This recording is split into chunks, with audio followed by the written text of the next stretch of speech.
How's it going, YouTube? And welcome to First Timers. We have our superstars, myself, Hero, and Alvin. Yes. And today we're going to be working on Project Attack that we have right behind us right here.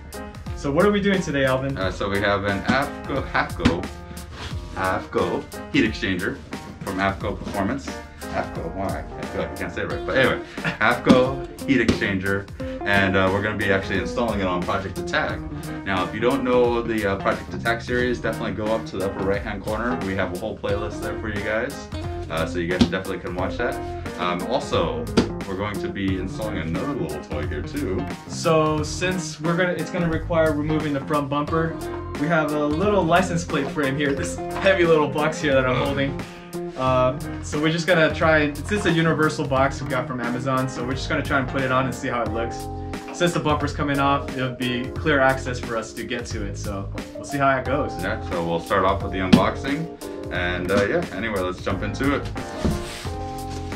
Okay.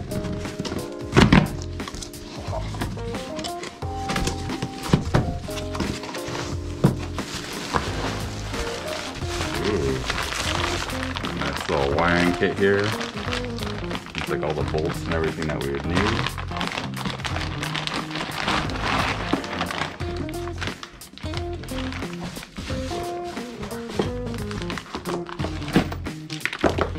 Nice relays, fuses, wiring harness. And it looks like most of it's all just screw on except this cable. Not sure what this cable's for, but We'll find out. yeah, we'll take a look. Looks like there's instructions in there. Instructions.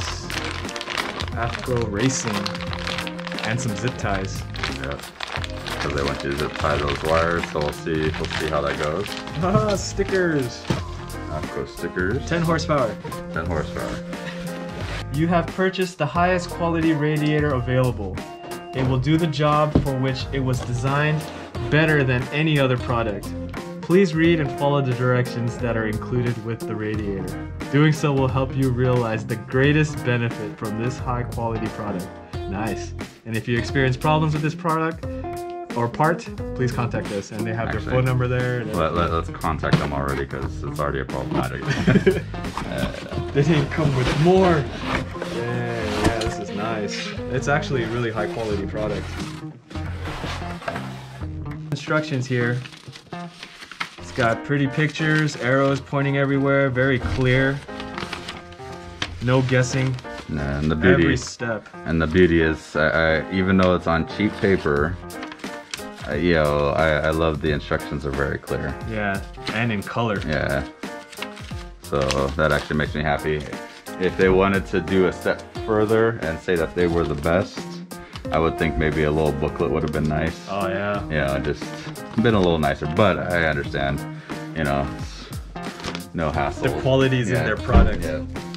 So as we get started removing the front bumper of the Camaro here, I just wanted to let you guys see that we're removing the clips that are under the front lip of the hood first. So obviously when I say under the hood, it's obviously on the bumper side. I just wanted to let you guys know that we are looking at the front bumper where the hood meets it, and there's little clips that are running along that line there. Now underneath the car, we are going to be unscrewing a whole bunch of screws that hold the plastic to the bumper and then to all the plastic support that's underneath the car. So we did have to remove a whole bunch of those screws as well. Now I'm working over by the front passenger side tire, and I'm going to be removing screws that are holding the inner fender well to the front bumper. Now we had to do that on both sides, and it just takes some time as we're just going through everything. Now right where the fender and the bumper meet, there are some holes there that you need to remove at least 3 bolts there, and then there'll be another 2 bolts that need to be removed off to the side, right by the inner fender well. And you'll see them at the next step of this video here, where I kind of show off all the screws that we had to remove with blue tape.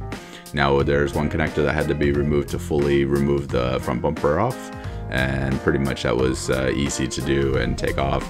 Like I said, it was a bear of a job to kind of get your hand in there to remove those 2 screws that are up high on the fender, up high towards the top of the fender, to be able to remove it, but it was able to come off. If you do have somebody that has smaller hands, definitely would probably work a little better and easier for them. Now for the tape marks here, you can kind of see everything that we had to remove. So this is bolts and clips that we had to remove. Most of everything that was off to the sides were all either screws or bolts. Everything that was on the top lip here, that, you know, where the hood kind of sits right above it here, those are pretty much clips there, so you don't have any bolts or anything, so it looks clean when you open your hood. And then again, back down on the side here, these are all back to the bolts. And it just, like I said, took some time. Try to make sure you don't lose any bolts or any shims that might have been in there. Most shims were towards the top on this car where the clips were. Other than that, everything else was just regular bolts with washers.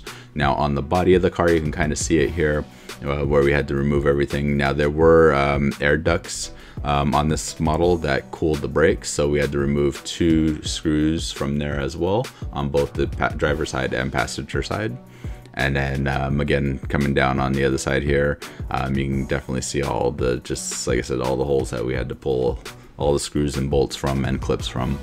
And once you have all that done, you're gonna have to remove the aluminum brace here, or I say like the bumper. Yeah, it's usually like a little bumper shield, or it usually has foam on it, but I guess for Chevy they decided to use a full aluminum piece. I want to say they're like kind of like support pieces, but other than that, I don't know why they didn't use foam. They just straight aluminum. I guess maybe weight savings, who knows. But definitely this would probably strengthen up the front of the car if you were ever in a car accident and all that fun stuff. You know, hopefully you're never in a car accident, but it's there. That brace is there. Very easy to remove. Took about a minute. Now for the ducting area here, you can notice it kind of has like this little ducting area to kind of ram the air directly through all the radiators here. So they're pretty much just clips that are all clipped in. You just have to clip them all and that's it. It's very simple. Now the new heat exchanger that we're going to be putting in has dual spall fans on there, 10-inch ball fans.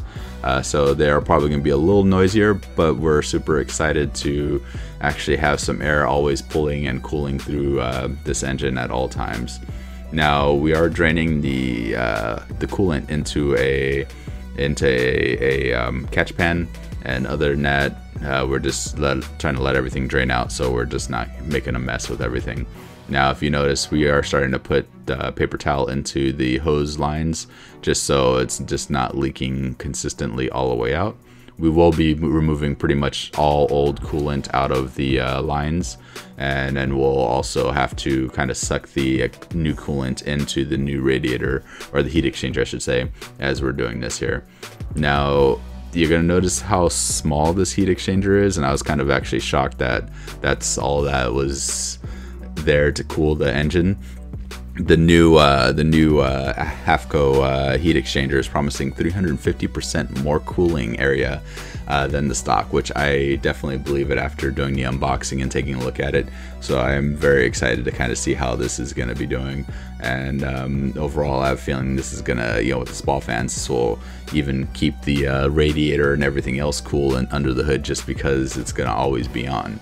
Now, a lot of people don't realize that when you have a heat exchanger with the spall fans, these ones will always have they'll be running with the pump. So there's a wire that you actually have to hook up to the pump, that you actually have to kind of cut the wire and place all the wires into this crimp piece that they give you. So just make sure that once you're doing all that, you're crimping the right wire that's under the pump there. Now on the top, this is where the fuse box is. We're going to be connecting both of our power wires for the spall fans to this connection here. All we have to do is pretty much undo that nut and run the connectors there. Now we did have to actually cut our connectors in half, just because the hole was just a bit too small to actually go around the stud that's there. Once we cut them, we were able to push them all the way down and run the nut down, and it was perfect and easy to do. So that was very simple, but I just wanted to make sure that you guys know where we're connecting our pieces to. Other than that, the pictures and everything that are in the instructions are very nicely labeled, so you can actually know where to actually kind of run everything and where to kind of hook up your connectors to. And once you kind of get that all settled, it's very simple. Now the new heat exchanger looks amazing in there so far, as we're just kind of mocking it up. With the spall fans, we do have to use these little extension pieces, just so it doesn't hit the what's called the radiator for the AC. So we put that in there, and we put the studs through, or the bolts through, and all that fun stuff. And it actually has a very nice fitment. There's enough clearance and all that fun stuff. So we are super excited that we've made it this far and to this point. And yeah, so we're gonna get to it here. So again, don't forget to actually let us know if you have any questions in the comments below. So we have a interesting little problem after doing the heat exchanger here. It's a nice cold day in Southern California. When do we have that? So we have an interesting way of trying to pull it out. We'll put a link to the guy's video up in the left-hand corner of how he did it, but we are kind of expanding on that, and we're gonna be using a Shopvac 4.25 horsepower, or as that guy said, 4.25 more horsepower than that Mustang. So we're going, yes, I know. So we're gonna be sucking it through, and we're gonna be having it pump through the hose that Hero's holding. This one's the sucking tube. And we're gonna put it into the Dex Cool, or as the guy again says, Kool-Aid. So we're gonna be going through the Kool-Aid or the Dex Cool, whatever you're gonna call it. And we'll actually have it suck through the actual supercharger and through the pump and all that fun stuff. But right now the pump is not turning on because I think it's just too cold out, and the engine's, you know, it took like, what, 40 minutes for it to try to heat up. Yeah, the engine temp is good, but it's not, it's the temperature. The supercharger temp is not high enough. And basically we need to fill this heat exchanger up. And that's the purpose of this whole contraption here. So we're gonna see if it works. Wish us luck, guys. Hit that thumbs up, like button, and all that fun stuff if you find this useful, or if you find it funny or anything, I don't know. But yeah, let's plug it in, we'll see what happens. So you guys know, I had to actually move the hose around a little bit because the coolant was kind of getting stuck at the bottom of that little edge here on my hose, so I just kind of had to let it drop it in. But it was actually sucking it very nicely, so I was actually pretty excited. We'll take that as a win. It actually sucked some fluid out. We're actually super excited that it actually worked. Yeah. So now we can actually run it a little harder. We'll bolt everything back up and actually take it around the block, and then we can refill it from there. So yep, that's actually exciting. All right, so we ended up adding a license plate frame. Now we didn't add the one that we wanted to. This one is actually made for this particular model Camaro, and it's double-sided tape, so it just stuck right on. We just cleared it with a little bit of alcohol wipes, and it was very simple and easy to do.